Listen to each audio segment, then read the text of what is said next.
아빠 하나님께서 예수님의 생명을 주시기까지 사랑하시는 귀하신 여러분, 오늘도 복음절 삶을 향하여 셋째 날 첫 번째 집회에 함께해 주셔서 감사합니다. 다 같이 함께 기도 올리고 시작하겠습니다. 우리를 위해 생명을 주시며 영원히 함께 하시는 예수님, 주님의 은혜 아래 복된 집회를 계속해서 이어가게 하시니 감사하고, 한 분 한 분의 심령 속에 잔잔한 은혜의 담비를 내리시며 생각나게 하시고 거룩한 변화를 향해 나아가게 하시니 감사합니다.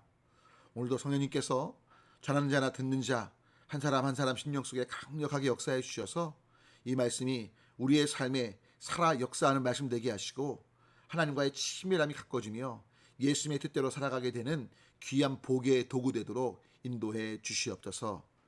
성령님의 도우심을 구하며 예수 그리스도의 이름으로 간절히 기도 올립니다. 아멘. 오늘과 다음 주는 성령님을 힘입어 하나님 나라의 삶을 살며 복음을 증거하는 삶에 대해서 함께 말씀을 나누고자 합니다. 예수님께서 성령님을 이 땅에 보내주실 걸 약속하셨는데요. 가장 큰 그 이유는 바로 우리로 하나님 나라의 삶, 즉 하나님의 통치를 따라 살면서 예수님께서 구원자와 주님 되심을 증거토록, 바로 이것이 복음의 본질이기에 이 복음을 증거토록 성령님을 보내셨다는 이야기를 함께 나누고자 합니다. 먼저 오늘 말씀을 시작하기 전에 지난 4주 동안 우리에게 말씀을 통해서 깨닫게 하신 부분들을 잠깐 정리하고 오늘 말씀을 본격적으로 시작하도록 하겠습니다. 지난 4주 동안 우리는요, 하나님께서 정말 살아계신 우리의 아빠가 되심을 말씀을 나눴고요. 그 아빠 하나님께서는 무소부재하시고 전지전능하시며 사랑이시며 공이시고 우리를 인격적으로 대하시는, 무엇보다 예수님을 주시기까지 우리를 사랑하셨음을 말씀을 나눴죠. 그리고 예수님께서는 아빠 하나님의 뜻을 따라 우리를 사랑하시는 그 아빠 하나님의 구원의 놀라운 은혜를 이루시기 위해 가장 낮고 천한 자로 오셔서 온갖 고초를 겪으셨고요. 실은 이 예수님께서 모든 인간이 겪을 최악의 상황들을 다 겪으셨기에 어느 누구든 우리의 모든 아픔과 고통을 다 이해하시고 십자가에서 죄에 쌓신 사망 권세를, 우리의 모든 죄를 짊어지고 죽으심으로 멸하셨고요. 그리고 부활하셔서 저와 여러분의 영원한 생명과 구원자와 주님 되심에 대한 말씀을 드렸어요. 여러분, 특별히 이 사실을 믿고 우리는 반드시 온 마음 다해 주님의 뜻에 순종하는 길을 가야 함을 기억하시면 좋겠어요. 왜 그러냐면 바로 스파크 얘기인데요. 여러분, 지금 이 나눈 모든 말씀들을 기억하시면서 온 마음 다해 주님을 따라야 될 이유는, 여러분, 전선에 전류가 흐를 때 전선에 많은 전류가 흐르는 전선과 또 많은 전류가 아니라 거의 전류가 흐르지 않는 전선 두 개 부딪히면요, 스파크가 안 나죠. 근데 여러분, 이 스파크가 굉장히 세게 강력하게 나려면 한쪽에 전류가 세게 흐르는 전선, 동시에 상대편도 세게 전류가 흐르는 그 전선이 됐을 때 둘이 부딪히면 엄청난 스파크를 얻게 되는 거거든요. 이 말씀을 왜 올리냐면, 마치 남자 여자가 거의 비슷한 사랑으로 사랑할 때 사랑의 불꽃이 튀고 또 결혼하고 아름다운 가정을 가꾸는 것처럼 하나님과 우리의 관계도 하나님께서 아들 예수님의 생명을 주기까지 우리를 사랑하시기에 우리도 우리의 생명 다해 우리의 모든 걸 다해 사랑할 때 그 하나님과의 사랑의 만남 속에서 놀라운 스파크가 튀고요, 엄청난 힘이 있게 된다는 말씀을 올리고 싶은 겁니다. 여러분 때문에 부탁 올리긴, 지금까지 배운 진리들을 기억하시는 대로 그치시면 안 되고요. 이제 온 마음 다해 정말 예수님만의 삶의 중심에 모시며 말씀에 순종하기로 결단하고, 특별히 이 일이 성령님의 도우심 속에 가능하게 오늘 말씀을 통해 성령님을 힘입어 이 순종의 길, 복된 길, 정말 생명의 길, 하나님께서 기뻐하시는 사랑의 길을 향해 나아가는 우리 모두가 되었으면 합니다. 자, 그러면 첫 번째 사도행전의 주제 본격적으로 이제 강의를 시작해 볼게요. 왜 사도행전의 주제를 처음 말씀드리냐? 이 사도행전은요, 성령 행전으로 알려져 있어요. 특별히 사도행전의 경우에 신학자들에 따르면 이 인클로시오, 이 샌드위치 기법이라고 하는데, 이 관점으로 볼 때 중요한 주제가 맨 처음과 끝에 있는 것들을 보게 돼요.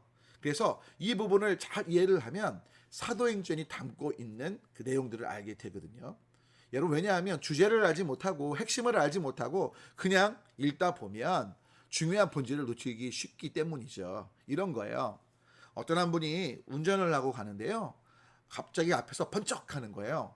위를 딱 봤더니 60km라고 딱 써 있고요.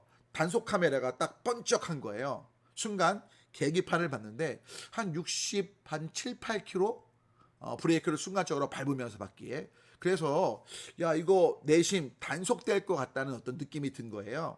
근데 운전하시는 분이 아니야, 요즘에 가짜 카메라도 많으니까 호기심이 많아서 차를 뉴턴해서 60km의 속도를 딱 지키고요. 그리고 천천히 그 카메라 앞을 딱 지나간 거예요. 근데 60km로 달렸는데 속도를 분명 지켰는데 카메라가 번쩍하는 거예요. 그래서 야, 저거 가짜다. 저 카메라 그냥 차만 지나가면 운전자들 과속하지 말라고 번쩍하는 거네 하고 이제 지나가게 된 거예요.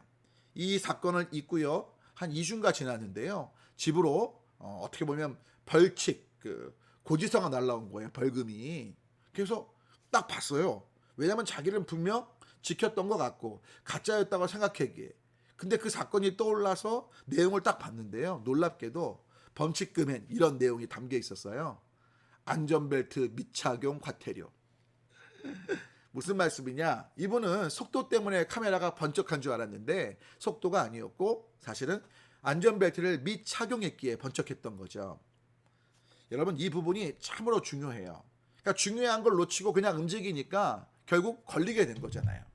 여러분, 마찬가지로 우리 인생을 살면서 중요한 것들을 놓치면 안 돼요. 그것은 바로 사도행전에서 말하고 있는 성령님께서 이 땅에 오신 목적, 아까 제목 때도 말씀 올렸지만 결국 하나님의 통치를 따르는 하나님 나라와 주 예수 그리스도의 구원자와 주인 되심을 증거하는, 즉 복음 증거의 삶이라는 걸 다시 한번 기억하셔야 된다는 거예요. 왜냐?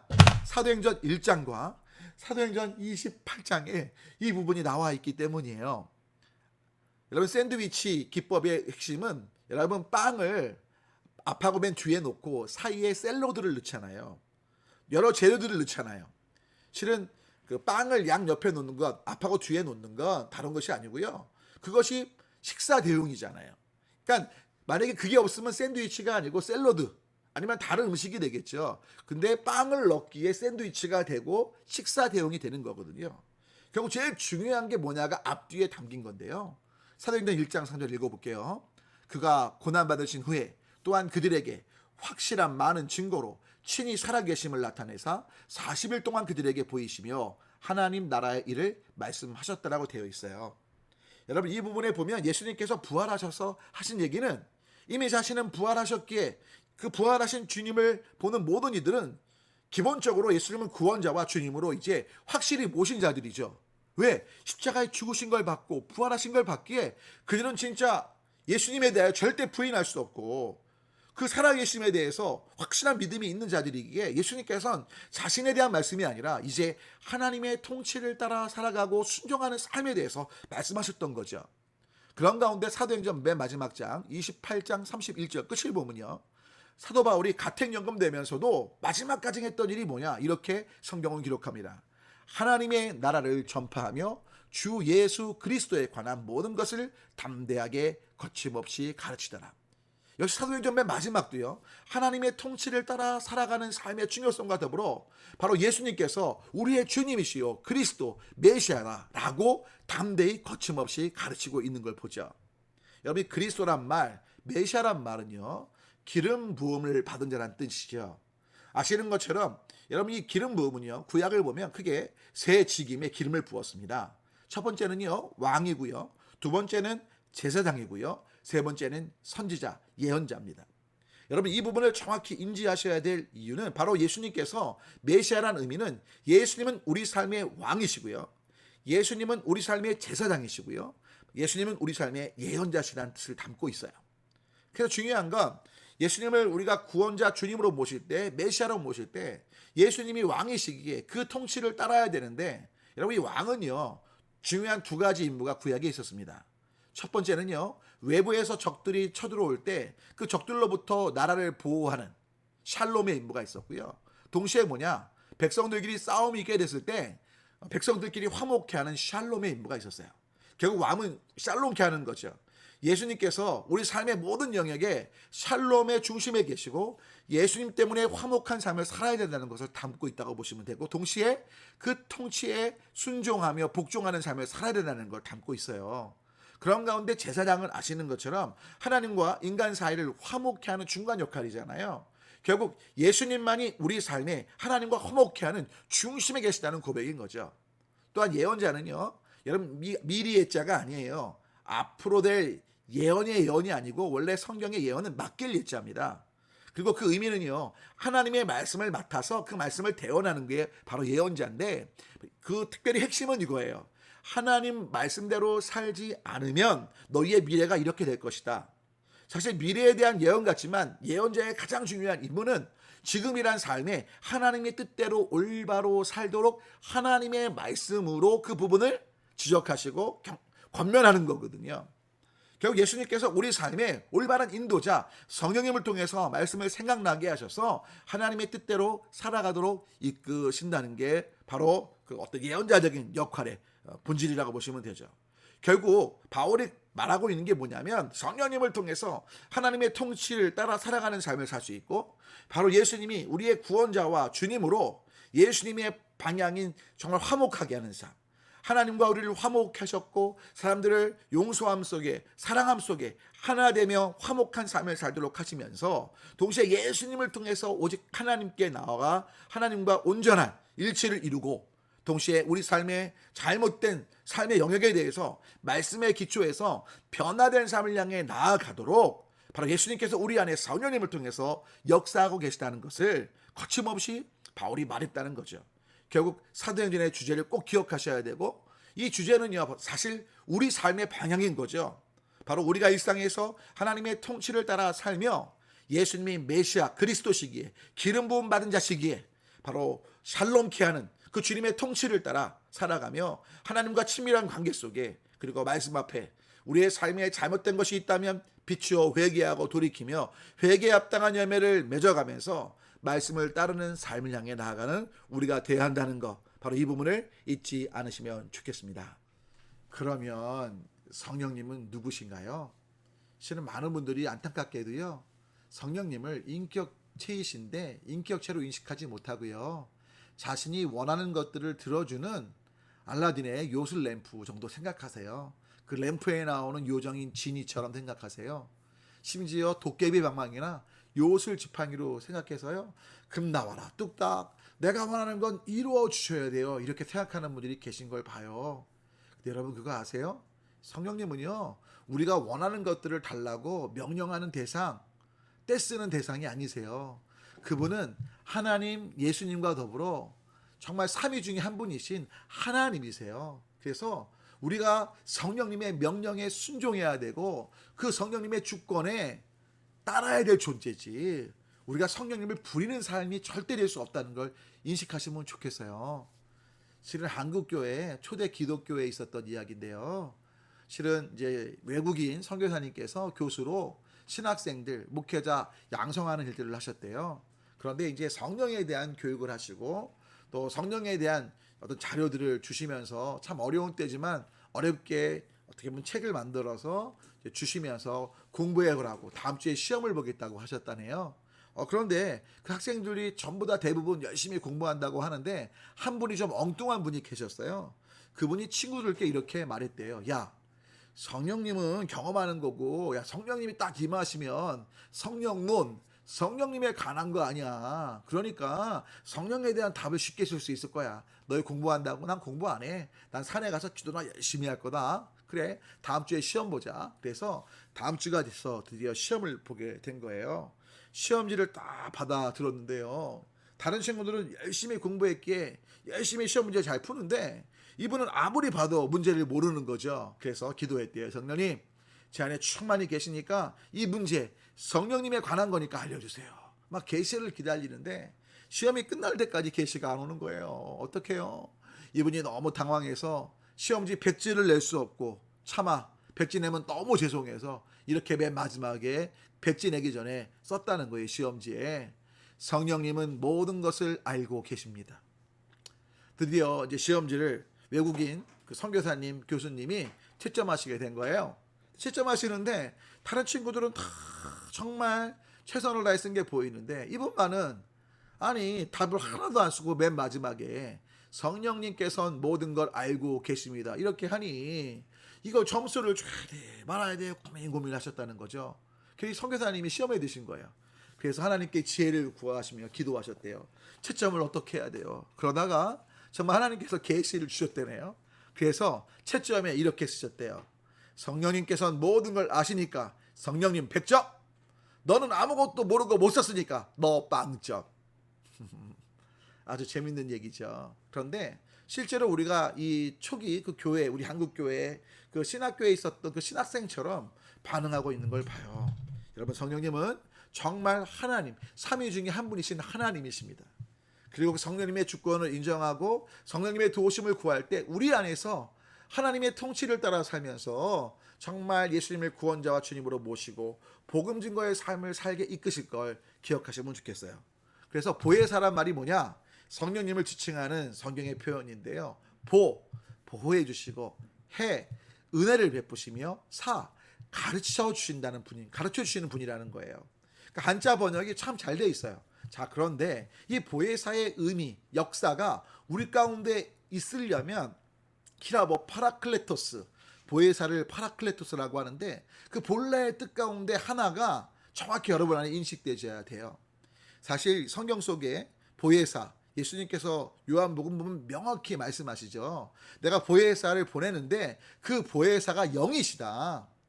여러분, 그 신천지의 이만희 씨가 자기를 보혜사라고 말하는데 예수님의 말씀은 명백해요. 보혜사는 영이세요. 그리고요, 명백한 건 그 영이신 보혜사 성령님은요, 너희 속에 계시겠다고 말씀하세요. 할렐루야. 우리 안에 영으로 계시고, 또 성경이 뭐라고 말하죠? 예수님 말씀이에요. 영원히 너희 속에 영으로 함께 계시다고 말씀하시죠. 할렐루야. 여러분 때문에 신천지에 속으시면 안 돼요. 여러분, 앞으로 어떤 이단들이 나와도요, 자신이 보혜사다, 뭐 이기는 자라 속지 마세요. 이기는 자는 사실 예수님으로 이길 수밖에 없고요. 요한계시록도 명백해요. 어린 양의 보혈의 피와 정말 그 말씀을 증언할 때 우리는 이긴다고 말씀하죠. 아멘. 그래서 중요한 건 이 파라클레토스, 이 말은요, 결국 정말 조금 전에 말씀 올린 영으로 우리 속에 영원히 계시는데, 이 의미를 정말 가장 잘 번역한 것 가운데 하나가 독일어인데요. 바로 바이슈탄트라는 단어라고 볼 수 있어서 좀 설명을 드릴게요. 바일은요, 뭐뭐 옆에란 뜻이고요. 슈탄트는 서 있다는 거예요. 선다는 거죠. 영어의 스탠드예요. 결국 보혜사가 뭐죠? 옆에 계시며 서 계시는 분인 거예요. 자, 이게 왜 보혜사의 의미를 잘 반영한 번역이라고 생각하냐고요? 자, 쉽게 설명드릴게요.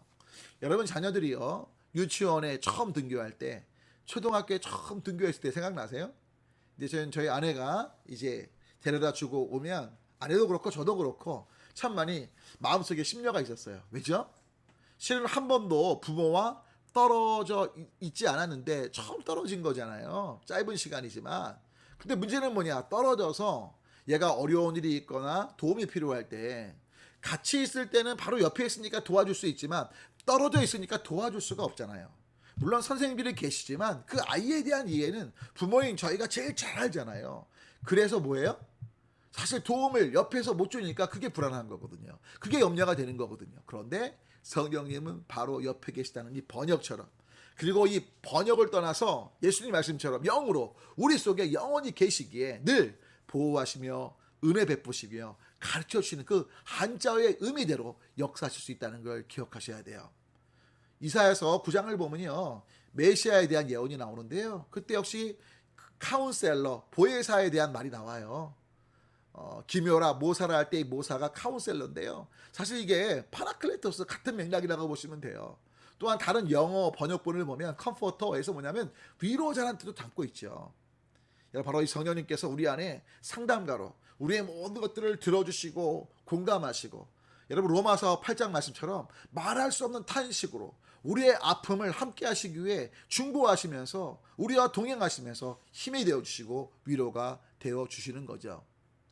그러면 이 도우시는 보혜사 성령님, 이분의 도우심이 우리 가운데 왜 필요해요? 요한복음 13장 34절과 요한복음 14장 21절, 26절을 쭉 이어서 보면 정말 성령님의 도우심 없이는 우리가 정말 이 땅의 삶을 살 수 없다는 걸 다시 한번 느끼게 되죠. 예수님께서 말씀하세요. 요한복음 13장 아시죠? 제자들의 발을 씻기셔요. 그 제자들 중에는 자신을 부인하고 저주하며 맹세까지 하는 베드로, 또 다 도망갈 그 제자들이 포함되고요. 심지어 자신을 은 30에 판 배신자 가룟 유다의 발까지 주님이 씻기셔요. 그러면서 말씀하시죠.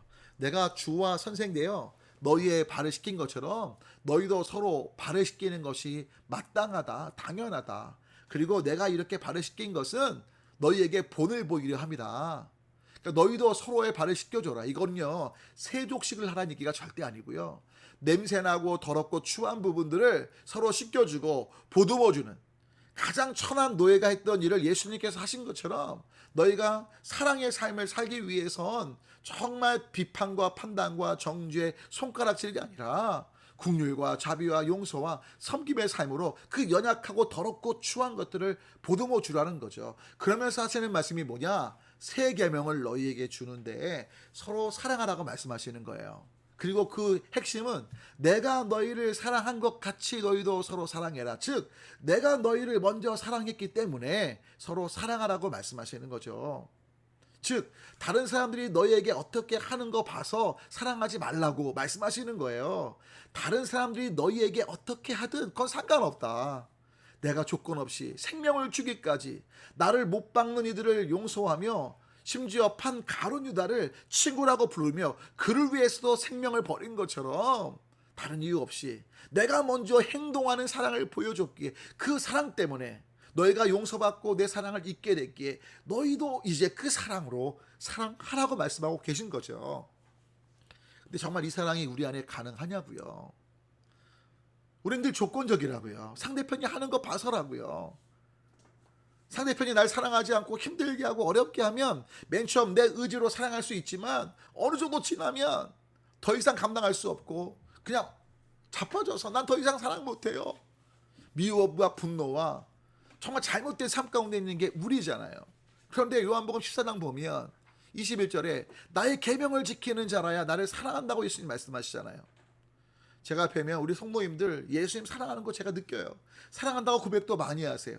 근데 예수님 말씀하시는 건 나의 계명을 지키는 자가 사랑하는 자라고 말씀하시잖아요.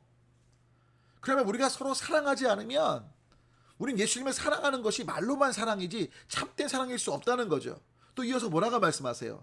나를 사랑할 때, 즉 우리가 사랑하는 삶을 통해 예수님의 계명을 지키면 하나님께서 우리를 사랑하신다는 그 사랑이 누려진다는 거예요.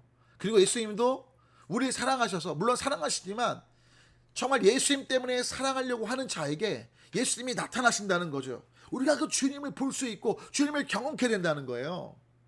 여러분 때문에 성경에서 뭐라고 말씀하세요? 화평함과 거룩함을 따르라. 이것이 없이는 아무도 주를 볼 수 없다라고 말씀하시는 거예요. 이 뜻이 뭐예요? 화평한다는 게 뭐죠? 결국 하나님과 우리 사이를 화목케 하신 그 예수님의 사랑으로 죄 지은 자를 용서하면서 섬겨주면서 결국 사랑하는 삶, 거룩이 뭐예요? 하나님을 의식하며 예수님을 의식하며 그래서 그 명령을 따르는 삶, 결국 사랑하는 삶을 살 때 우리가 주님을 볼 수 있지, 그렇지 않으면 주님을 뵐 수 없는 거예요. 주님이 나타나시지 않는 거죠. 그럼 이 삶을 우리가 어떻게 사냐고요? 우리의 힘으로는 불가능하죠. 그래서 여러분, 우리 하나님이 너무 선하시고 아름다우신 게 하나님께서 무언가 명령하실 때 조금 전에 예수님처럼 먼저 사랑하셨기에 사랑을 하시는 것처럼 먼저 행동하세요. 야, 너희가 나의 계명을 지켜야 돼. 근데 사랑하는 삶 너희가 못할 거 알아. 때문에 내가 먼저 너에게 행동하며 나의 영인 성령님을 보낸다. 그 성령님을 힘입어라. 그 성령님이 너희 가운데 있게 될 때 그 성령님으로 인해서 너희 안에 생각나게 될 것이고 또 예수님께서 말씀하신 그 모든 것들을 깨닫게 하실 것이다. 그리고 그 성령님으로 인해 너희가 사랑하는 삶을 살게 될 것이다. 할렐루야. 그러니까 결국 예수님의 명령, 하나님의 통치를 따르는 삶이 우리 힘으로 불가능한 걸 알기에 성령님을 보내신 거예요. 여러분 때문에 이 성령님은 우리 안에 임하셔서 영원히 거하시면서 바로 이 일들을 감당할 수 있게 역사하시는 것이죠. 아멘이십니까? 할렐루야. 너무나 좋으신 하나님을 찬양합니다. 그래서 성령님의 사역을 정리하면, 간단히 정리하고 정의하면 바로 하나님의 통치하심을 따라 살며 복음을 증거토록 도우신다는 거죠. 지금 계속 말씀 올렸죠. 사도행전 1장 4절부터 5절과 8절 바로 예수님의 말씀이죠. 함께 읽어볼까요? 사도와 함께 모이사 그들에게 분바여 이르시되 예루살렘을 떠나지 말고 나에게서 들은 바 아버지께서 약속하신 것을 기다리라. 요한은 물로 세례를 베풀었으나 너희는 몇 날이 못되어 성령으로 세례를 받으리라 하셨느니라. 아멘. 그러면서 말씀하세요. 오직 성령이 너희에게 임하시면 너희가 권능을 받게 되는데, 히라보로 듀나미스란 말을 하세요. 근데 권능을 받으면서 예루살렘과 온 유대와 사마리아와 땅끝까지 이르러 내 증인이 될 것이라 하시죠. 이 듀나미스는 다이나마이트 같은 거예요. 아주 폭발적인 힘이 있는 거죠. 그 힘 속에 제일 중요한 건 목적이 뭐예요? 땅끝까지 예수님의 증인이 되는 것이죠. 실은 많은 분들이 성령님을 경험하게 되면 예를 들어 방언도 하고요, 환상도 보고요, 예언도 하고요, 통변도 할 수 있어요. 근데 여러분 아셔야 돼요. 그 신비한 경험들을 통해 나를 주목해 하는 것이 아니라는 거죠. 내가 환상을 봤어. 야, 내가 예언하는데 말이지. 야, 내가 기도하다가 뭔가 막 입신하면서 하나님 나라 막 보고 왔는데 말이지. 나 이런 사람이야. 이렇게 하는 것이 성령님의 임재의 목적이 아니라는 거예요. 여러분 정말 성령님께서 역사하시는 사람인지 아닌지는 다른 거 없어요. 간단해요. 오직 예수님만 영광 받으시게 하고 오직 예수님의 주님 되심을 이야기하고 하나님께 감사하게 하며 그 영혼을 살려서 하나님께로 나아가게 하느냐 아니냐, 이거로 점검하시면 돼요. 여러분 종종 이 간증을 하거나 아니면 설교할 때 자신이 아니면 자신과 관련된 사람들에 대해서 이렇게 높이려고 하는 충동들이 있는 것들을 봐요. 굉장히 위험해요. 어떤 설교도 어떤 간증도 사람을 높이면 안 되고요. 오직 그들 안에 역사하신 그 하나님, 그리고 그 일들을 통해 예수님의 구원자와 주임 되심을 인정하는 삶에 있는 복을 증거해서 우리 모두로 예수님의 구원자와 주임 되심을 인정하며 살아가도록 하는 삶, 그것이 돼야 돼요. 여러분 때문에 간증이나 설교가 참으로 이런 부분들이 정말 잘 이루어지도록 해야 돼요. 이렇지 않으면 굉장히 위험한데, 여러분 많은 분들이 성령님의 충만하심을 구하는데 증인 되려고 안 하고요. 조금 전에 아까 말씀드린 것처럼 그 신학교 학생처럼 내가 원하는 시험에 점수 잘 받기 위해 또는 내가 원하는 것들을 얻고 성령님 임하시면 불가능한 게 없다고 믿으니까 그냥 내가 추구하는 바에 있어서 그 모든 것들을 이루어주시기 위한 통로로만 생각한다면 너무 위험한 거죠. 부탁 올리긴 바로 예수님의 증인, 성령님의 임재를 구하고 성령님의 인도하심 속에 우리 주변에 예수님의 구원자와 주님 되심을 전하며 바로 그 주변 분들이 예수님을 믿어 살아나게 되고 하나님께 감사하게 되기 위한 통로로 성령님을 힘입어 사는 제가 되고 여러분이 되었으면 합니다. 그래서 요한복음 15장 26절도 말씀하시잖아요. 내가 아버지께로부터 너희에게 보낼 보혜사 곧 아버지께로부터 나오시는 진리의 성령이 오시면, 자, 뭘 말씀하세요? 성령님을 경험한 사람들에게 물론 위로가 되시고 힘이 되시지만 그 사람들을 주목해 하시는 게 아니고 그 사람들에 대해서 주목하게 하시는 게 아니고 예수님을 증언하며 예수님을 주목해 하신다는 거죠. 여러분 이 부분을 절대 놓치시면 안 돼요. 그래서 저와 여러분 안에 우리는 정말 성령님의 도우심 속에 단지 통로된 자, 도구된 자, 그리고 오직 예수님만 영광 받으시게 하는 삶을 향해 나아가야 된다는 거죠. 여러분 제가 소머리국밥 얘기를 드린 거 기억하시나요? 실은 저는 소머리국밥을 뭐 잘 먹진 않지만 여러분 저는 뭐 다 잘 먹잖아요. 그런데 사실은 이 소머리국밥을 이렇게 뭐 즐겨 먹진 않지만 처음 먹었을 때 기억이 아직도 제 머릿속에 깊이 남아 있어요. 전도사 시절이었고요. 이제 중고등부 수련회를 준비하기 위해 곤지암 쪽에 제 친구 아버님께서 목사님이셔서 그 교회 수양관을 빌리기 위해 답사를 가다가 그때 지금은 장로님 되셨지만 권사님이셨던 부장님과 함께 이제 소머리국밥을 먹게 됐어요. 근데 제가 스포츠, 특별히 야구를 참 좋아했습니다. 지금은 별로 이렇게 관심을 많이 안 갖지만 그때는 정말 야구 광이라고 말할 정도로 참 좋아했어요. 그래서 제가 그때 이 스포츠 신문을 특별히 야구면을 굉장히 꼼꼼히 보는 편이었는데 이제 처음 소머리국밥을 먹으러 가서 이제 소머리국밥 국밥 먹는 법이 있잖아요. 근데 그 법을 봐야 되는데 안 보고 그냥 신문을 보다가 드디어 이제 맛있다고 빨리 전사님 식기 전에 드시라고 우리 부장님이 말씀하시길래 그냥 신문을 접고 소머리국밥을 딱 먹었어요. 앞에 계신 우리 권사님 부장님은 너무 맛있다고 잡수시는데 저는 먹는데 너무 닝닝하고 밍밍하고 니글니글하고 이게 뭐가 맛있는 거지, 이제 이런 마음이 들더라고요. 그래서 제가 부장님께 권사님 죄송한데요 그렇게 맛있어요? 그랬더니 얼마나 맛있는지 몰라요, 꿀맛이래요. 그래서 제가 아이 권사님 저는 잘 모르겠어요, 막 닝닝하고 니글니글하고 이게 무슨 맛이에요? 그랬더니 권사님이 씩 웃더니 그럼 내 거 좀 한번 먹어보래요. 그래서 제가 권사님 국밥을 한 숟갈 퍼서 딱 먹었어요. 너무 맛있는 거예요. 근데 권사님이 전사님 잠깐 제가 전사님 거 먹어볼게요. 그러더니 전사님 거인 거 제 거를 이제 권사님 드신 거죠. 그러시더니 딱 한마디 하시는 거예요. 전사님 소금 넣었어요? 제가 소금을 안 넣었거든요. 처음 소머리국밥을 먹으면서 먹는 법을 봐야 되는데 안 보고 신문 보다가 소금을 넣어서 먹는 거 뭐 초짜가 알겠습니까? 몰랐던 거예요. 그래서 제가 그 권사님 말씀대로 소금을 딱 넣었어요. 야, 그리고 먹는데요 진짜 맛있더라고요. 저도 모르게 이렇게 말했어요. 권사님 소금 맛이 끝내줘요. 여러분 제가 그랬겠어요? 아마 그랬다면 우리 권사님께서, 부장님이었던 권사님께서, 부장님이 우리 전사님 큰일 났다, 좀 병원에 가서 진단을 받아야겠다 이러셨겠죠. 제가 그렇게 말하지 않고요 소금을 넣었는데요 너무 맛있는 거예요. 그래서 이렇게 말했죠. 진짜 소머리국밥 맛 끝내주네요. 제가 여태까지 먹은 그 국밥 중에 최고 맛있어요. 여러분 결정적인 말씀 뭐가 냈어요? 예, 소금이 냈죠. 하지만 영광은 누가 받죠? 소머리국밥이 받은 거예요. 여러분 놀라운 건 성령님께서는 사실은 자신을 주장하지 않으세요. 성령님께서 우리 삶 가운데 역사하셔서 정말 하나님의 뜻대로 살게 하시지만 성령님께서 오직 예수님을 증언하며 하나님께 영광 돌리는 삶을 향해 나아가게 하시는 거죠. 할렐루야. 그래서 성령님의 사역이 다른 게 아니라니까요.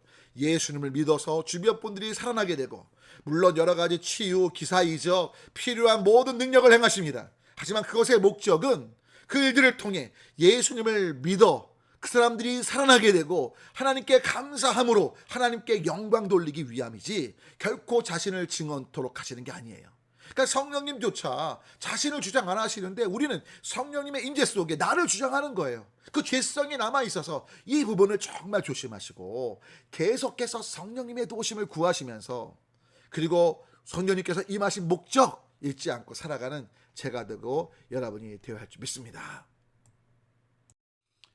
스가랴서 4장을 보면 이제 여러분 아시겠지만 성전 재건에 임하면서 너무나 많은 큰 고충이 있었어요. 그래서 당시 총독이었던 스룹바벨, 그에게 하시는 말씀이에요. 여러분 중요한 건 하나님이 말씀하십니다. 이 성전 재건, 스룹바벨 너무나 힘들고 어려울지 모르지만 힘, 능력, 너희의 지위, 군대로 되는 것이 아니야. 오직 나의 영으로 되느니라. 하나님의 영이 함께 하실 때 가능한 거야 라고 말씀하고 계신 거죠. 결국 이 말씀 이후에 성전 재건이 힘을 받기 시작해요. 여러분 우리 인생을 살면서 우리 힘, 우리 능력으로 모든 것들을 이루려고 할 때가 있어요. 우리가 봤을 때 분명 계산을 해보면 충분히 될 일이에요. 근데 되지 않는 경우가 얼마나 많나요? 반대로 불가능해 보여요. 내 힘으로 안 돼요. 그런데 하나님만을 의지하고 하나님의 얼굴을 구할 때 하나님이 행하시는 것들을 보죠. 왜 그러냐면 우리 모두는 하나님의 사람이고 하나님께 붙잡힌 바 된 삶이기에 하나님 안으시면 안 되기 때문에 그래요. 마치 젓가락 같은 인생인 거죠. 여러분 젓가락을요 어떤 통 같은 거 없이, 어떤 꽂는 어떤 도구 없이 한번 그냥 맨 바닥에 젓가락을 세워 보십시오. 종종 이렇게 TV에서 기인들 묘기 같은 거 할 때 보면 막 뭐 세우는 분 나오시더라고요. 제가 화가 나는데 그분도 젓가락은 못 세워요. 젓가락을 세워도 그냥 바로 쓰러질 거예요. 여러분 이 젓가락은요 어떤 도구 없이 세운다는 건 불가능합니다. 그렇죠? 그런데 여러분 젓가락을요 저는 공중에도 세울 수 있어요. 아니 눕혀서 세울 수도 있어요. 어떻게 해요? 이 젓가락을요 손으로 쥐어보세요. 손으로 쥐고 여러분이 진 채로 그냥 있으면 젓가락은 쓰는 거예요. 공중에 떠서 쓴 것처럼 될 수 있는 거예요.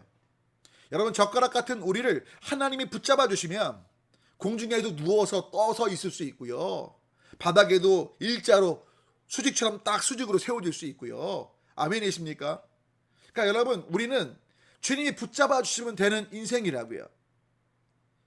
여러분 때문에 우리는 예수님을 중심에 둔 정말 기독교인인 거예요. 여러분, 기독교란 말이요, 거기 써있죠. 자막에 보시면 크리스처니티예요. 여러분, 기독교인 그러면 크리스찬이잖아요. 이 크리스처니티가 뭐냐? 크라이스트, 즉 그리스도이신 예수님이 중심에 계신 것이 기독교예요. 여러분 때문에 뭐 신천지든 하나님의 교회든 앞으로 나올 어떤 이단이든요, 예수님 한 분으로 충분하지 않습니다 말하면 기독교가 아닌 거예요. 때문에 이단인 거예요. 우리의 구원, 우리 삶의 모든 방향, 우리 삶의 소망, 예수님 한 분으로 충분합니다. 아멘이십니까? 이 부분을 놓치지 마셔야 돼요. 그리고 예수님이 한 분으로 충분하신 이유는 예수님이 오시면 바로 우리가 예수님 안에 있기에 예수님의 챙겨주심이 우리를 돌보시고 보호하시며 이끄시는 것들이 경험되고, 우리 삶의 모든 문제들보다 크신 주님이시기에 그 주님 안에서 참 평안과 기쁨이 있게 되기 때문인 거죠. 그리고 바로 그 예수님 안에서 성령님께서 우리 가운데 역사하셔서 오직 그 성령님을 힘입어 불가능해 보이는 모든 일들 속에 하나님의 뜻이 이루어지는 역사가 있게 되는 거죠. 그래서 죽음이 무서워 또 로마 군인들에게 잡힐까봐 두려워 숨었던 예수님의 제자들, 그들 가운데 요한복음 20장을 보면 예수님께서 오셔서 하신 말씀이 있죠. 무엇입니까? 자막 보면 있습니다. 예수께서 오사 가운데 서서 이르시되 너희에게 평강이 있을지어다. 이 말씀을 하시고 손과 옆구리를 보이시니 제자들이 주를 보고 기뻐하죠. 또 예수께서 또 이르십니다. 너희에게 평강이 있을지어다. 아버지께서 나를 보내신 것 같이 나도 너희를 보내노라. 이 말씀을 하시고 그들을 향하사 숨을 내쉬며 이르시되 성령을 받으라. 너희가 누구의 죄든지 사하면 사하여질 것이요 누구의 죄든지 그대로 두면 그대로 있으니라 하시니라. 여러분, 실은 그들이 얼마나 큰 두려움 가운데 있으면 첫 마디가 뭐예요? 예수님의 말씀이 평강이 있을지어다.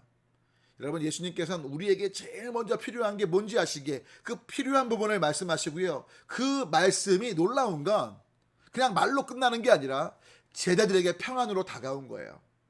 여러분, 솔직히 우리가 평안해요, 건강해요, 우린 말할 때 그 말이 평강으로 건강으로 상대편에게 역사될 수 없습니다. 하지만 만유의 주이신 예수님이 평강해라 하면 평강해지는 거예요. 할렐루야. 그래서 새들이 기쁜 거예요. 그런데 그 기쁨을 맨 처음에 말씀을 아멘하고 취했는데 기뻤는데 21절 보니까 또 평강을 말씀하세요. 왜요? 손과 옆구리 보니까 부활하신 예수님이 맞는데 평강이 딱 왔다가 그 말씀을 취했던 그들 심령 속에 어떤 마음 든 거냐?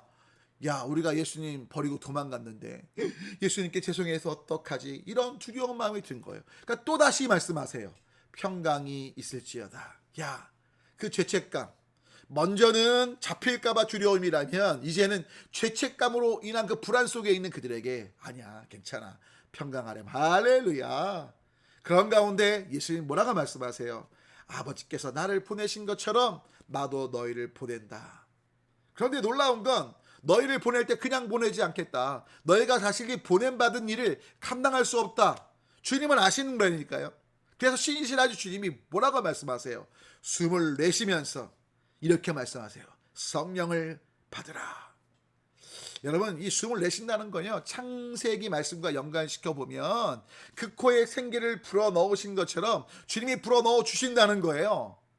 여러분, 성령, 그 놀라우신 하나님의 영, 그 영을 우리 가운데 부어주셔서 그 바람 같은 성령님이 우리 가운데 임하셔서 우리 안에 생기로 계셨던 그 성령님이 다시 죄로 인해 정말 그 성령님과 상관없던 우리 가운데 그 죄의 싹이 다 멸해지면서 이게 진짜 성령의 지배받는 삶이 우리 가운데 있게 되게 하시겠다는 거죠. 그리고 너희가 성령 가운데 있다 보면 그 성령님을 통해 누구의 죄든 사하면 사함이 있게 될 것이고 누구 죄든지 그대로 두면 그대로 있는 중보자의 역할을 감당하고 정말 하나님께서 기뻐하시는 살림의 길을 향해 살아가게 될 것을 말씀하고 계신 것입니다.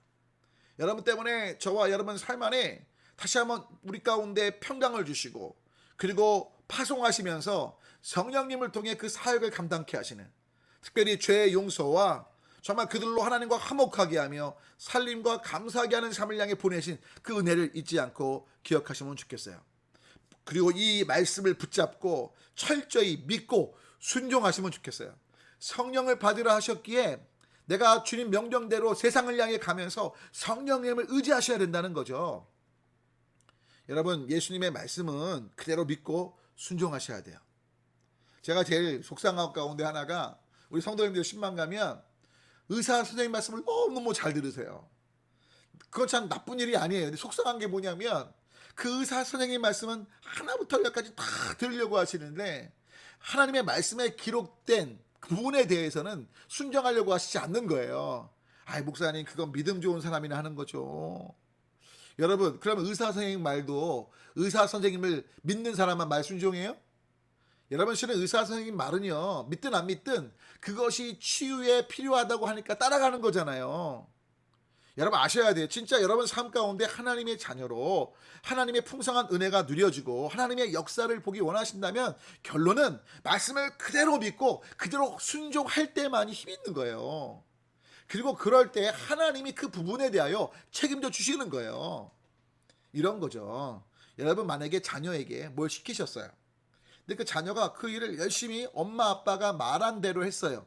근데 문제가 심각해졌어요. 자, 엄마 아빠가 말씀한 대로 그대로 순종했는데 문제가 심각해지면 누구 책임이죠? 예, 그건 엄마 아빠 책임이에요. 부모님 책임이에요. 근데 중요한 건 아이가 아버지 어머니가 야, 이렇게 저렇게 해라, 분명히 정확히 가이드를 주고 안내를 해주고 종이까지는 써줬는데 얘가 심심해서 자기 생각대로 자기 방법대로 한번 그 중요한 일들을 했다고 칠게요. 그래서 문제가 생겼어요. 그럼 누가 책임져야 돼요? 물론 부모님이 아이가 어리니까 책임지시겠지만 사실 어려움이 생겼을 때 내 멋대로 해서 문제가 생겼을 때는 부모님보단 자신의 책임이 큰 거라고요. 사랑하는 여러분, 부탁 올리긴 예수님 말씀에 철저히 끝까지 순종하셔야 돼요. 마치 혼인잔치 자리에서 물이 포도주 된 사건처럼요. 여러분 아시겠지만 예수님이 첫 행하신 기적으로 요한복음 기자가 기록하는데, 여러분 그 본문 보면요 참 놀랍죠. 예수님의 어머니 마리아가 그 잔치집에 포도주가 떨어진 걸 보고 예수님께 말씀하죠. 그때 예수님 뭐라고 말씀하세요? 나랑 무슨 상관이 있어요? 자, 그런데 이 어머니 마리아, 정말 예수님의 메시아성을 알고 있던 마리아였기에 이렇게 말씀하세요. 가인들에게 야, 내 아들 예수가 뭘 말씀하시든 그대로 너희는 순종해야 된다. 이 당시 노예가 아마 철저히 우리처럼 인격이 없던 때예요. 이때 노예는 그냥 주인이 말하고 윗사람이 말하면 거절하면 안 돼요. 왜? 노예니까 무조건 순종해야 돼요. 그러니까 분명히 이 노예들도요 마음속에 얼마나 많은 의심이 있었겠어요. 근데 주인의 친구로 보이는 사람이 명령하니까 그 주인의 명령일 수 있고 초대받은 사람인 것 같지만 아마 분명히 친밀한 관계가 있던 것 같죠. 그러니까 주인과의 관계를 아니까 이 마리아가 말한 대로 예수님 말씀에 완전히 순종한 걸 보죠.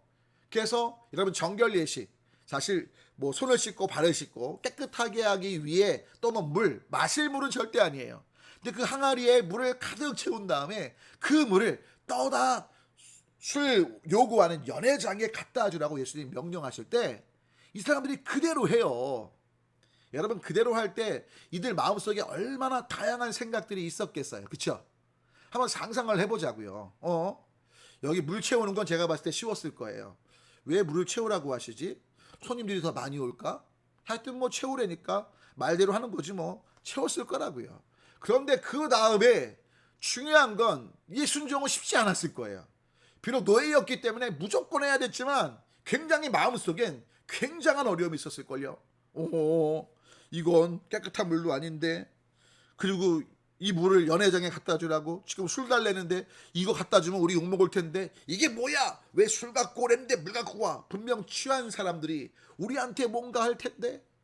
그런 두려움들도 왜 없었겠어요? 근데 놀라운 건 여러분 잘 보셔야 돼요. 성경 본문을 보시면 물을 떴어요. 포도주로 바뀐 걸 뜬 게 아니라고요. 물을 떠서 갖다 줬어요. 갖다 줬는데 갖다 주었더니 포도주가 된 거예요. 자, 무슨 말씀이냐면 이들이 물을 떠서 갖다 줄 때까지는 물은 물이었어요. 근데 갖다 줬는데 연회장 갔더니 그게 포도주로 바뀌었고요. 떠서 갖다 준 그 물만 포도주가 된 게 아니고 이미 떠왔을 때 물이 있던 그 모든 것들도 동시에 포도주로 바뀐 거죠. 의심했지만 또 두려웠지만 예수님 말씀에 순종하라는 그 부분에 끝까지 순종했을 때 역사가 있던 거죠. 여러분, 중요한 건 성령을 받으라 하셨습니다. 우리가 세상을 향해 파송받아 나아가려면 결국 성령님을 구해야 되는 것이죠. 이 세상에서 이 세파를 견뎌내고 극복하면 하나님의 사명을 이루려면 성령님의 도우심을 구해야 되는 거예요.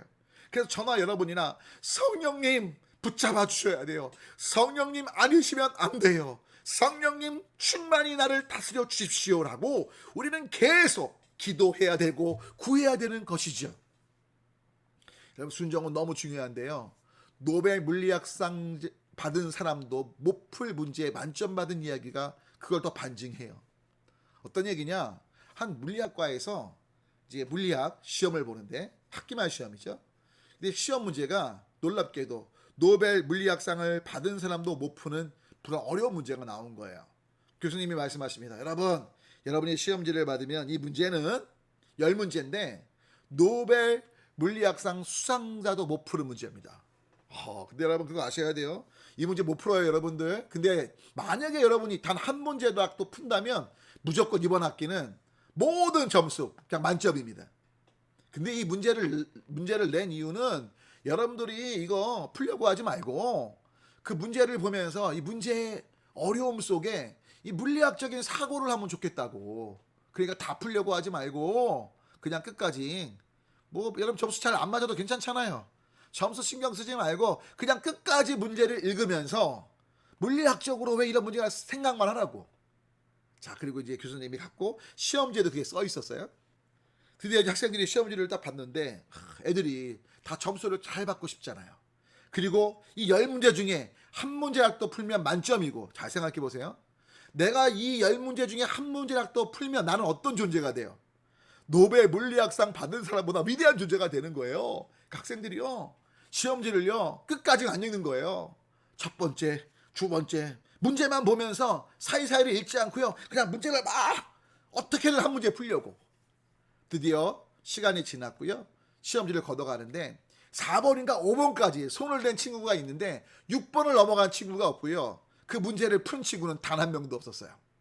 드디어 시험이 끝났습니다. 그리고 점수가 발표됐어요. 근데 놀라운 일이 벌어졌어요. 그 물리학과에서 제일 괴짜로 알려지고 자기들이 볼 때 제일 실력이 형편없는 친구인데 그 친구가 만점을 받은 거예요. 물리학과 수석으로 입학하고 최고 똑똑한 아이들 다 점수가 형편없이 나왔어요. 근데 그 괴짜 학생만 좀 어리숙해 보이고 문제 많은 걔, 실력 없어 보이는 걔가 만점을 맞은 거예요. 너무너무 이상해서 걔한테 물어봤어요. 야, 너 어떻게 만점 맞았냐? 너 문제 한 문제라도 푼 거야? 너 대단한데? 그랬더니 그 친구가 하는 말 들어보세요. 아니, 나 한 문제도 안 풀었어. 나는 그냥 교수님 말씀대로 1번부터 10번까지는 쭉 봤는데, 쭉 읽고 물리학적인 생각을 했는데, 근데 야, 니네 그거 못 봤냐? 거기 중간에 그 뒤에 가면 그 거의 끝부분에 그 문제 사이에 이런 글이 있었어. 여기까지 열심히 읽은 당신 물리학적 사고의 발전을 이루었는지요? 여기에 사인하면 당신은 만점입니다. 난 그래서 거기에 사인했어. 그랬더니 만점 받았네? 여러분, 뭐가 문제인 거예요? 이 학생들이요, 물리학상 받은 사람처럼 되고 싶은 그 자신의 욕심, 또 만점 받고 싶은 욕심에 그냥 한 문제에 거기 매달린 거죠. 교수님은 진짜 의도가 아이들이 물리학적인 사고를 배워가길 원했을 뿐이라고요. 그거에 충성했으면 만점을 줄 마음이 있으셨던 거예요. 여러분, 우리는 많은 결과, 보여지는 또 성취의 마음 뺏겨요. 여러분, 제발 그러지 마세요. 하나님께서는 네가 어떤 일을 이뤘느냐 여쭤볼게요. 아니, 하나님이 못 이루실 일이 뭐가 있어요? 우리 보통 기도할 때 하나님 내가 이렇게 했습니다, 이렇게 이루었어요. 여러분, 죄송해요. 굉장히 위험한 발상이에요. 여러분이 뭘 이뤘어요? 하나님이 여러분을 통해서 하셨죠. 할렐루야. 하나님, 제가 물질을 바쳤고요, 이런 일을 이뤘고요, 이렇게 했어요. 잘했죠? 물론 하나님께서 그래 수고했다라고 말씀하실지 몰라요. 그런데 그것이 여러분의 의가 되기 쉬워요. 여러분, 성경은 말합니다. 고린도전서 3장을 보세요. 공력을 붙잡지 말라고 말씀하세요. 우리가 붙잡을 건 예수 그리스도라고 말씀하세요. 공력이 불타 없어져서 만약에 아무것도 안 나지면 오히려 해가 돼요. 근데 여러분, 우리는 공력으로 나아가지 않아요. 우리의 어떤 아름다워 보이는 하나님 앞에서의 열매들로 나아가는 것이 아니라 어린 양의 보혈의 은혜를 붙잡고 나아가는 자들이에요. 십자가의 은혜 없이는 살 수 없다고 고백하는 자들이에요. 그리고 예수님의 은혜 때문에, 그리고 성령님의 도우심 때문에 하나님의 뜻대로 살아가는 자들인 거죠. 바로 아빠 하나님은 그 부분을 보시는 거예요. 여러분, 지난 시간 말씀 나눴잖아요. 예수님을 믿는 것이 하나님의 일이에요. 예수님께서 우리 삶의 구원자와 주님이시기에 예수님이 이끄시면 됩니다. 예수님께 맡기고 철저히 예수님께 하나부터 열까지 여쭙고 그 부분에 주님대로 순종하는 삶, 바로 그 삶인가 아닌가를 하나님께서 보시는 거죠. 할렐루야.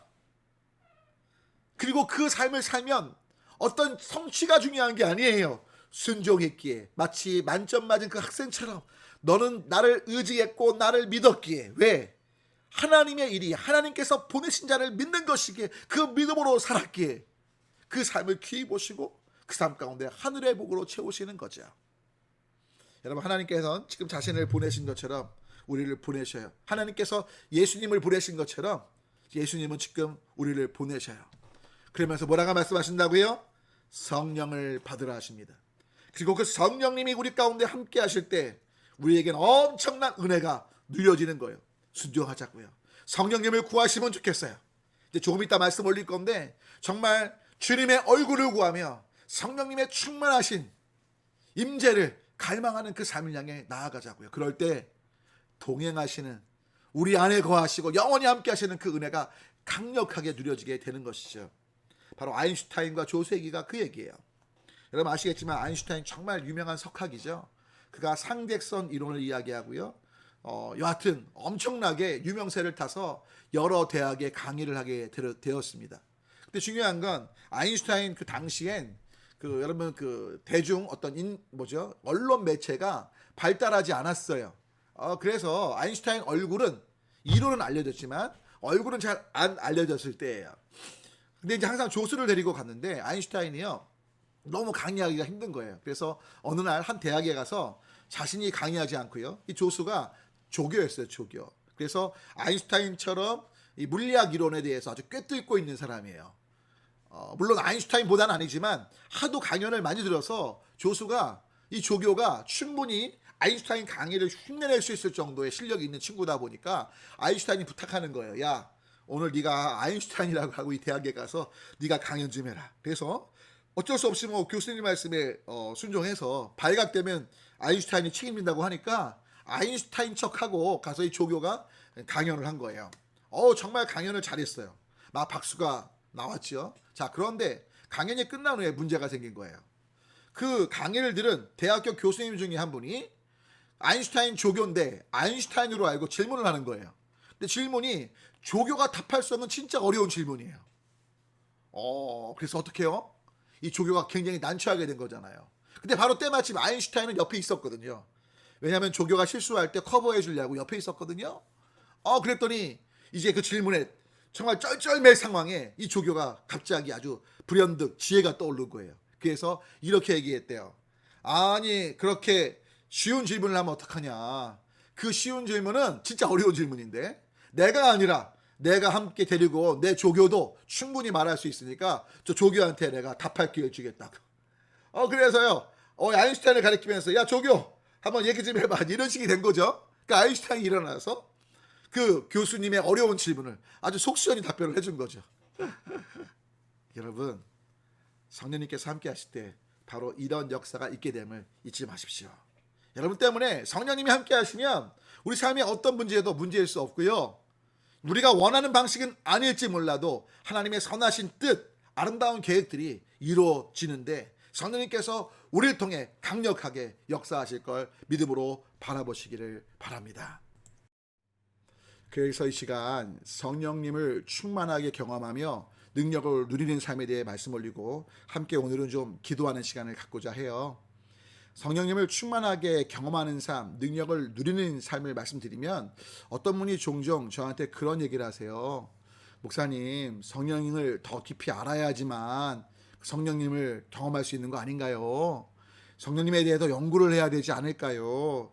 그렇지 않으면 성령님의 임재를 경험 못할 것 같아요. 여러분, 제가 그런 분들께 뭐라고 말씀 올리냐, 이렇게 좀 제가 반문을 해요. 그러면 죄송한데 자동차 운전하고 다니실 때 자동차 다 원리를 알고 그 구조를 알고 그래서 차를 몰고 다니시나요? 냉장고 쓰실 때도 아니면 컴퓨터를 쓰실 때도 다 그러신가요? 그거 아니잖아요. 여러분 더 쉽게 설명을 드릴까요? 지금 어떤 분이 아주 쓴 커피를 마시고 있어요. 그러면서 이렇게 말씀하세요. 옆에 설탕 가루가 있는데 그 설탕을 안 넣고 이렇게 말해요. 커피가 너무 써. 그 옆에 계신 분이 말하죠.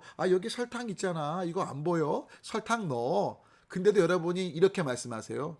누가 설탕 있는 거 모르나? 설탕 넣으면 단맛 나는 거 알지. 근데 내가 설탕, 구조식, 분자식, 화학식도 모르고 설탕을 현미경으로 직접 보면서 분석한 적이 없어. 그런데 어떻게 설탕을 써? 그냥 쓴커피 먹어야지. 자, 말이 됩니까? 안 되죠. 내가 설탕, 분자식, 구조식, 화학식 모르고 현미경으로 안 봐도요. 단맛을 내는 거 알기에 쓴 커피 먹을 때 넣어서 단맛 내게 하면 되는 거예요. 여러분 이건 소금이든 어떤 양념이든 동일한 거 아닙니까? 여러분 근데 이렇다고 또 오해하시면 안 돼요. 성령님은 부수적인 도구는 절대 아니세요.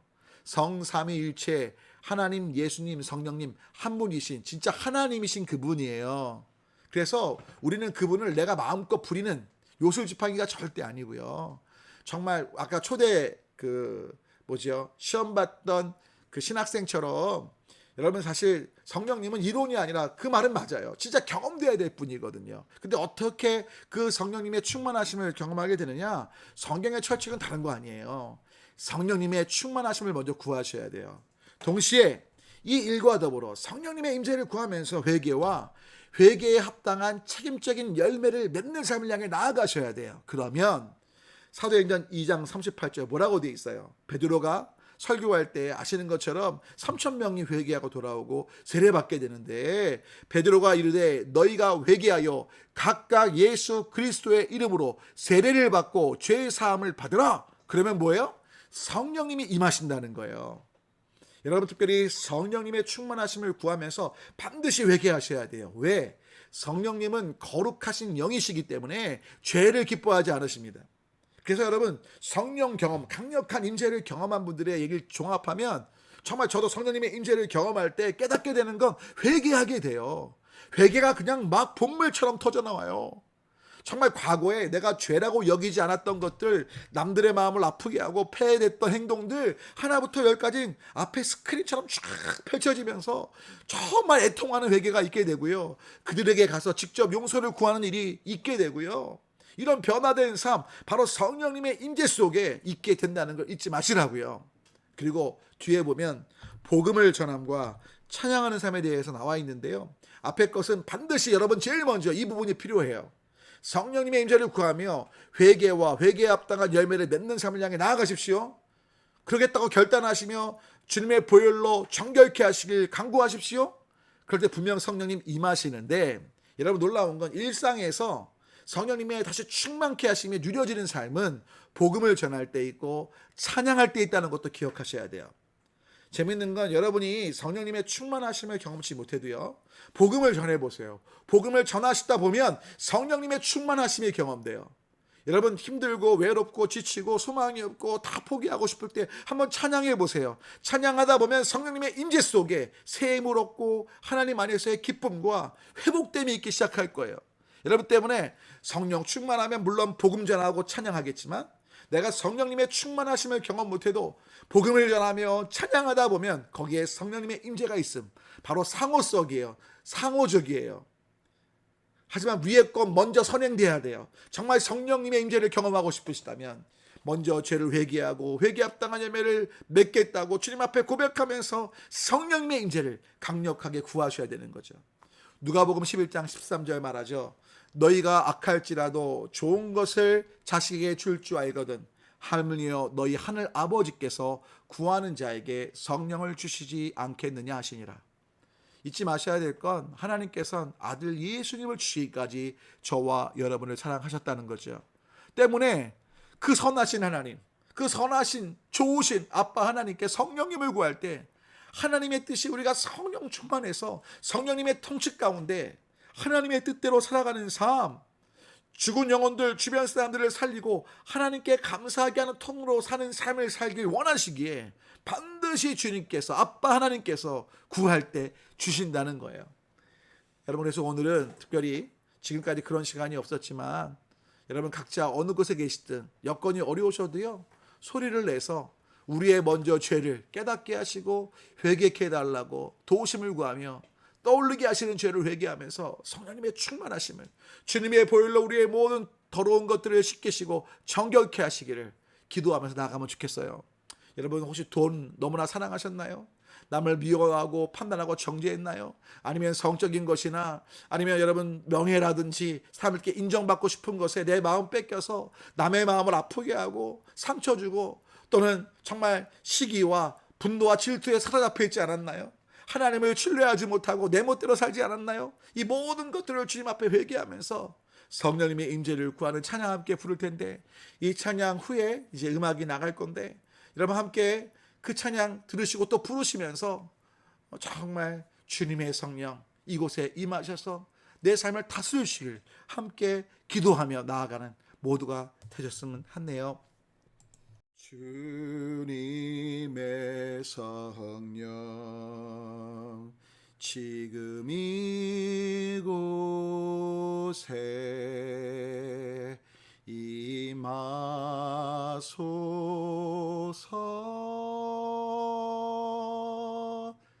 임하소서. 주님의 성령 지금 이곳에 임하소서,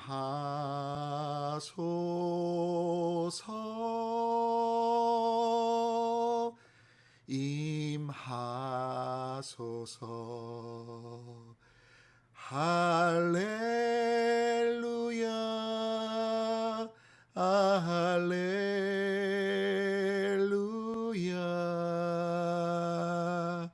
할렐루야, 할렐루야, 할렐루야,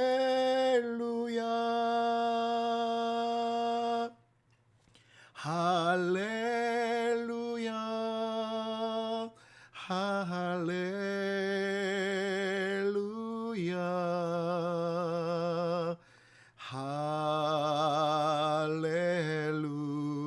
할렐루야,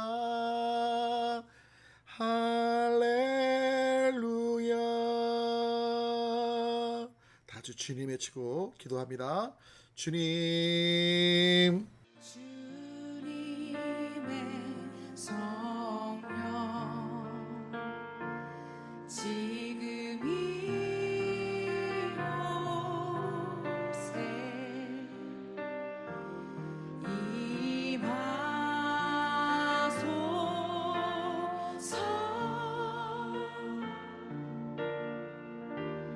임하소서.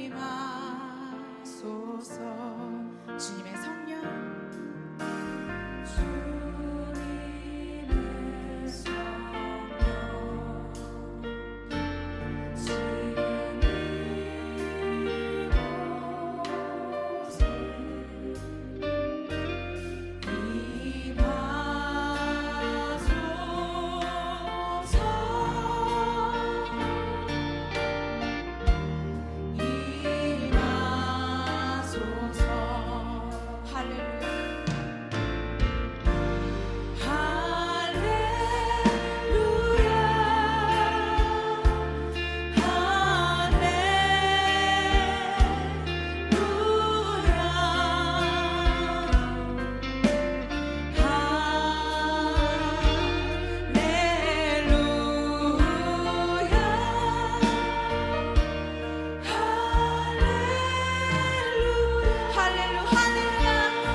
주시옵소서.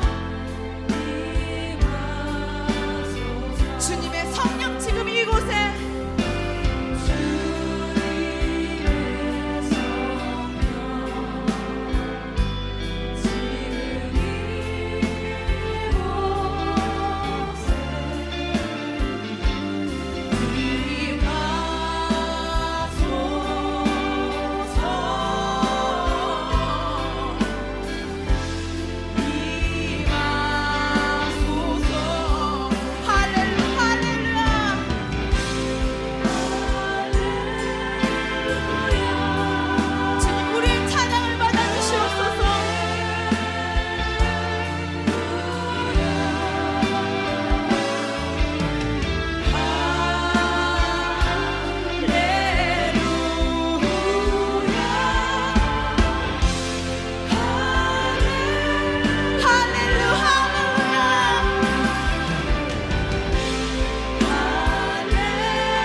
만남 가운데 있게 달라고 이 시간 기도하며 나아갑시다. 주님